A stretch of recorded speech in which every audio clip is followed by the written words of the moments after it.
আজ থেকে আমরা রেলওয়ে পরীক্ষার জন্য বিশেষ করে এনটিপিসি, আরপিএফ এবং গ্রুপ ডির যে জিকে সেকশন, তাতে 50-এ 50 তোলার টার্গেট নিয়ে আমরা আজকে থেকে নতুন সিরিজ চালু করছি জিকের জন্য।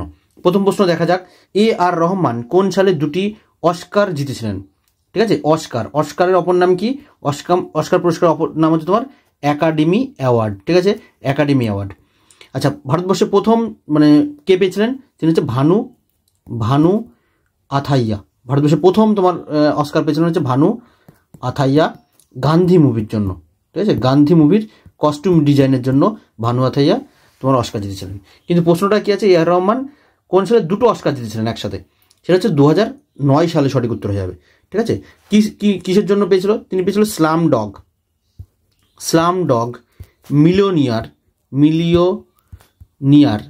এই মুভিটার এই গানটার জন্য, বিশেষ করে মিলিয়নিয়ার।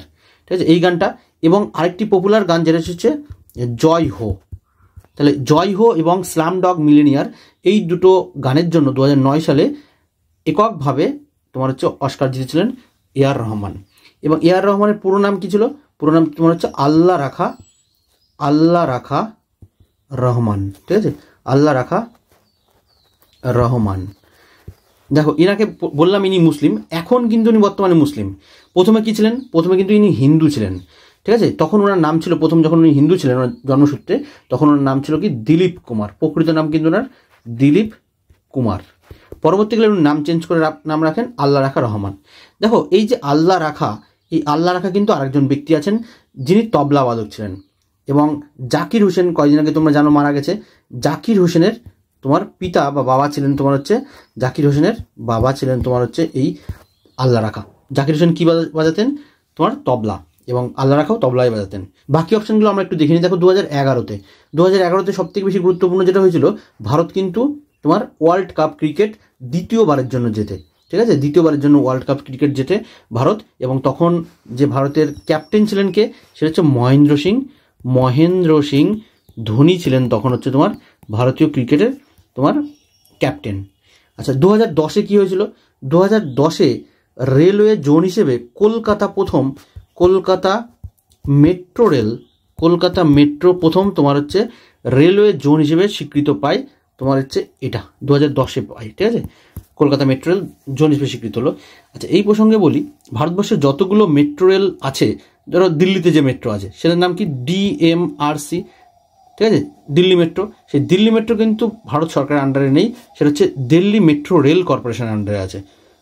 প্রত্যেকটা প্রদেশে আলাদা আলাদা এরকম কর্পোরেশন আছে। যেমন লখনৌ মেট্রো যদি বলি তোমাকে, সেটা হচ্ছে LMRC আছে। চেন্নাই মেট্রো রেল কর্পোরেশনের আন্ডারে আছে। ঠিক আছে, প্রত্যেকটা আলাদা আলাদা, প্রত্যেকটা স্টেটের জন্য কর্পোরেশন কাউন্সিল আলাদাভাবে তৈরি করা আছে, তাদের আন্ডারে আছে তোমার ভারতবর্ষের এই মেট্রো রেলগুলো চলে। কিন্তু একমাত্র কলকাতাতে, পশ্চিমবঙ্গের এই কলকাতা মেট্রোটাই হচ্ছে ভারতীয় মেট্রো রেলের ভারতীয় রেলের আন্ডারে আছে, যেটা আলাদাভাবে স্বীকৃত একটা বোর্ড, আলাদাভাবে স্বীকৃত একটা জোন আছে আর কি। ঠিক আছে, সেটা হচ্ছে তোমার 2010 সালে গঠিত হয়। আচ্ছা, এই যে 2010 সালে যে ইন্ডিয়ান রুপি বা ইন্ডিয়ান কারেন্সির যে চিহ্নটা, এইটা কিন্তু 2010 সালেই কিন্তু গ্রহণ করেছিল। এবং এটা ডিজাইন করেছিল কে? সেটা হচ্ছে উদয় কুমার, ভারতীয় IITর একটা স্টুডেন্ট, সেটা হচ্ছে উদয় কুমার। নেক্সট চলে আসো 2017-তে। 2017-তে কী হয়েছিল? 2017-তে আমরা সবাই জানি যে GST চালু হয়েছিল, তাই তো? GST বিশেষ করে 1 জুলাই চালু হয়েছিল। আমরা জানি 1 জুলাই এই দিন, 2017 সালে 1 জুলাই GST চালু হয়। এজন্য এই যে 1 জুলাই এই দিনটাকে বলা হয় কি? GST day. আচ্ছা, এছাড়াও এই 1 জুলাইটা তোমার হচ্ছে বিধানচন্দ্র রায়ের জন্মদিন আমরা জানি। এই জন্য সেই উপলক্ষে ভারত সরকার কি গ্রহণ করে? তোমার হচ্ছে ডক্টরস ডে পালন করা হচ্ছে তোমার এই 1 জুলাই। এবং এই দিনটাতেই 1 জুলাই তোমার হচ্ছে স্টেট ব্যাঙ্ক অফ ইন্ডিয়ার ফাউন্ডেশন ইয়ার, ফাউন্ডেশন তারিখ আর কি। এই জন্য SBI ফাউন্ডেশন ডেও বলা হয় তোমার হচ্ছে 1 জুলাইকে। নেক্সট চলো, প্রথম বিশ্ব ধর্ম মহাসম্মেলন কবে অনুষ্ঠিত হয়েছিল? বিশ্ব ধর্ম মহাসম্মেলন অনুষ্ঠিত হচ্ছে কোথায়? এটা হয়েছিল শিকাগোতে। এই সঠিক উত্তর হয়ে যাবে কিন্তু 1893। ঠিক আছে, সঠিক উত্তর হবে 1893। স্বামী বিবেকানন্দ শিকাগো ধর্ম মহাসম্মেলনে অংশগ্রহণ করেছিলেন। শিকাগোতে কে করলেন? স্বামী বিবেকানন্দ।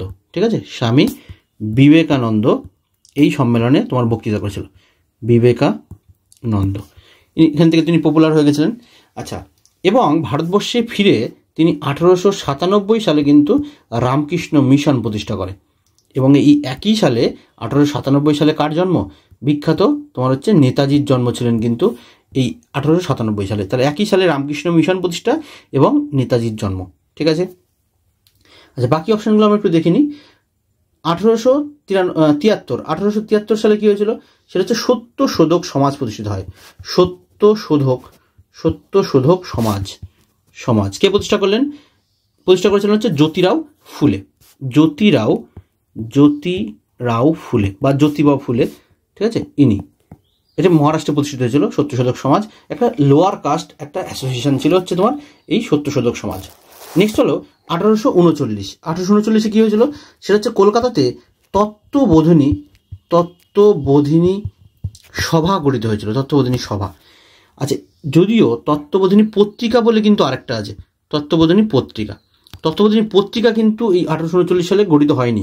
সেটা আবার তোমার উত্তর হয়ে যাবে 1843। ঠিক আছে, তাহলে তত্ত্ববোধিনী পত্রিকা বললে 1843, আর তত্ত্ববোধিনী সভা যদি বলে তাহলে 1839 হবে। ঠিক আছে, দেবেন্দ্রনাথ ঠাকুর প্রতিষ্ঠা করেছিল। আচ্ছা, 1883 কি হয়েছিল? সবাই আমরা জানি এটা কি, ইলবার্ট বিল বিতর্ক হয়েছিল। ইলবার্ট বিল বিতর্ক। ঠিক আছে, এই বিতর্ক হয়েছিল তোমার কত সালে? 1883 সালে। নেক্সট চলো, 1983 সালে যখন ভারত ক্রিকেট বিশ্বকাপ জিতেছিল তখন ভারতীয় ক্রিকেট দলের অধিনায়ক কে ছিলেন, মানে ক্যাপ্টেন কে ছিলেন? রবি শাস্ত্রী, সুনীল গাভাস্কার, মহেন্দ্র অমরনাথ, কপিল দেব। আমরা জানি কি সঠিক উত্তর হবে অপশন ডি হবে সঠিক উত্তর, কপিল দেব। প্রথম বিশ্বকাপ ভারত জিতল কত সালে? 1983 সালে। প্রথম কার অধিনায়কত্বে বা কার ক্যাপ্টেনশিপে? সেটা হচ্ছে কপিল দেব। এরপরে সেকেন্ড জিতে কত সালে? 2011 সালে। তখন হচ্ছে মহেন্দ্র সিং ধোনি ছিল তখন হচ্ছে তোমার ক্যাপ্টেন, তাই তো। এবং ভারতের যে ক্রিকেট টোটালটা ম্যানেজ করে কে? তার জন্য একটা সংস্থা আছে, সংস্থার নাম কি? BCCI, board of cricket control in India. এইটা হচ্ছে তোমার BCCI, এরা কন্ট্রোল করে। এবং BCCI যেটা আছে এর হেডকোয়ার্টারটা কোথায় হবে? এর হেডকোয়ার্টার কিন্তু আছে মুম্বাইতে। ঠিক আছে, হেডকোয়ার্টার হচ্ছে মুম্বাই। এবং এটি প্রতিষ্ঠিত হয়েছিল কত সালে? 1928 সালে প্রথম এটি গঠিত হয় BCCI এই সংস্থাটি। ঠিক আছে, তাহলে সঠিক উত্তর হয়ে যাবে অপশান ডি হবে সঠিক উত্তর। বিশ্বের সবচেয়ে বেশি কফি উৎপাদনকারী দেশ কোনটি? Vietnam, Brazil, Colombia, Bharat. দেখো, বিশ্বের সব থেকে বেশি কফি উৎপাদন করে বর্তমানে, সঠিক উত্তর হবে তোমার হচ্ছে ব্রাজিল। তবে সেকেন্ড পজিশনে যৌথভাবে আছে কিন্তু ভিয়েতনাম এবং কলম্বিয়া, এরা সেকেন্ড আছে। আচ্ছা, এখানে ভারত দেখো, এখানে অপশান দিয়েছে। ভারত কি? ভারত কিন্তু এশিয়ার মধ্যে প্রথম উৎপাদন, মানে সব থেকে বেশি উৎপাদন করে ভারত, এশিয়ার মধ্যে প্রথম বেশি। ঠিক আছে, তবে ভারত দুগ্ধ উৎপাদনে মানে মিল্ক প্রোডাকশনে কিন্তু ভারত 1 নম্বর স্থান অধিকার করেছে সারা বিশ্বের মধ্যে। তাহলে সঠিক উত্তর হয়ে যাবে কি, কফি উৎপাদনকারী সব থেকে মানে বেশি উৎপাদন করে কোন দেশ? অপশান বি হবে সঠিক উত্তর, ব্রাজিল। ভারতীয় সংবিধানের কোন অনুচ্ছেদটি রাজ্যগুলোর জন্য উচ্চ আদালতের সাথে সম্পর্কিত? সঠিক উত্তর হয়ে যাবে অপশান বি, 214 নম্বর আর্টিকেল। দেখো, এই যে ভারতীয় সংবিধান, সেই অনুযায়ী প্রত্যেকটা স্টেটে তোমার হাইকোর্ট থাকতে হবে। এবং এই যে হাইকোর্ট, এই হাইকোর্ট কত সালে গঠিত হয়? 1862 সালে প্রথম হাইকোর্ট গঠিত হয়। সেটা হচ্ছে কলকাতাতে ফার্স্টে। ঠিক আছে, কলকাতাতে ফার্স্ট হাইকোর্ট তৈরি হয়। এই বাকি অপশানগুলো একটু বলি। যেমন 248 নম্বর আর্টিকেল, এটা কিসের সঙ্গে সম্পর্কিত? সেটা হচ্ছে লেজিসলেচার যারা আছে তাদের যে রেসিডিউয়ারি পাওয়ার, সেই রেসিডিউয়ারি পাওয়ার সম্পর্কে বলা আছে তোমার হচ্ছে 248 নম্বরে। আচ্ছা, 188 নম্বর আর্টিকেল কিসের সঙ্গে সম্পর্কিত? সেটা হচ্ছে আমাদের যে স্টেট লেজিসলেচার আছে তার যে শপথ গ্রহণ, ঠিক আছে, স্টেট লেজিসলেচারের যে শপথ গ্রহণ সেই সম্পর্কে বলা আছে 188 নম্বর আর্টিকেলে। তাহলে উচ্চ আদালতের সাথে রাজ্যগুলোর যে সম্পর্ক, সেইটা সঠিক উত্তর হয়ে যাবে অপশান বি হবে সঠিক উত্তর, 214। হলুদ বিপ্লব বলতে কি বোঝায়? কফির উৎপাদন বৃদ্ধি, তৈলবীজের উৎপাদন বৃদ্ধি, দুধের উৎপাদন বৃদ্ধি, মাছের উৎপাদন বৃদ্ধি। দেখো, হলুদ রিভলিউশন বা ইয়েলো রিভলিউশন এটা কত সালে হয়েছিল? এটা হয়েছিল 1986-87 সালে। ঠিক আছে, 1986-87 সালে ভারতবর্ষে তোমার হলুদ বিপ্লব বা ইয়েলো রিভলিউশন হয়েছিল। এটা মেনলি টার্গেট ছিল তোমার হচ্ছে বীজ, বিশেষ করে তৈল বীজ উৎপাদনের দিকে। তৈল বীজ, ঠিক আছে, বিভিন্ন তৈল বীজ, তোমার ধরো সোয়াবিন, তারপর তোমার শস্য, এই ধরনের সানফ্লাওয়ার, এই ধরনের যে বীজগুলো আছে তার থেকে তৈল উৎপাদন করা, বিশেষ করে তেল উৎপাদন করা বিভিন্ন বীজ থেকে, এইটা ছিল তোমার মেন লক্ষ্য হলুদ বিপ্লবের। তাহলে সঠিক উত্তর হয়ে যাবে তৈল বীজের উৎপাদন বৃদ্ধি করা, অপশান বি হবে সঠিক। দেখো, প্রথম অপশান এতে কি আছে? কফির উৎপাদন বৃদ্ধি। কফির উৎপাদন বৃদ্ধি এটা কোন রিভলিউশনের সঙ্গে যুক্ত? কফি উৎপাদন বৃদ্ধি সঠিক উত্তর হয়ে যাবে কিন্তু এটার যে ব্রাউন রিভলিউশন, এটা হচ্ছে ব্রাউন, ঠিক আছে, ব্রাউন রিভলিউশনের সঙ্গে যুক্ত হচ্ছে কফি উৎপাদন। বলছে দুধের উৎপাদন বৃদ্ধি, দুধ উৎপাদন হচ্ছে তোমার হোয়াইট রিভলিউশন, হোয়াইট, ঠিক আছে, শ্বেত বিপ্লব। এবং শ্বেত বিপ্লবের জনককে আমরা জানি কি ভার্গিস কুরিয়ান, ভার্গিস কুরিয়ান ছিলেন তোমার হচ্ছে এই শ্বেত বিপ্লবের জনক। আর তোমার এই যে যেটা আমরা পড়লাম হলুদ বিপ্লব, হলুদ বিপ্লবের জনক কে ছিল?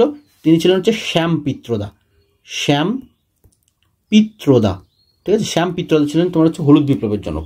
আচ্ছা, মাছের উৎপাদন বৃদ্ধি, অপশান ডিতে আছে মাছের উৎপাদন বৃদ্ধি।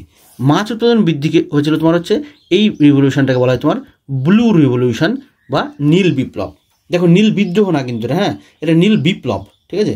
তাহলে সঠিক উত্তর হয়ে গেল যে হলুদ বিপ্লব বলতে বোঝায় তৈল বীজের উৎপাদন বৃদ্ধি করা, অপশান বি হবে সঠিক উত্তর। ভারতের কোন রাজ্যে জাভানিজ এবং সার্ভারায়ান পাহাড় রয়েছে? কেরালা, কর্ণাটক, তামিলনাড়ু, অন্ধ্রপ্রদেশ। এর সঠিক উত্তর হয়ে যাবে কিন্তু অপশান সি তামিলনাড়ুতে। জাভানিজ এবং সার্ভারায়ান এইটা মেনলি তোমার আছে পূর্বঘাট যে পর্বত, সেই পূর্বঘাট পাহাড়ে, ঠিক আছে, পূর্বঘাট বা ইস্টার্ন ঘাট যেটাকে আমরা বলি, যেটা পূর্বঘাটে। এবং এই যে তামিলনাড়ু এর বিখ্যাত একটা হিল স্টেশনের নাম কি? ওটি, যেটা সবাই অনেকেই কিন্তু একটা টুরিস্ট স্পট এটা একটা, ঠিক আছে, ওটি।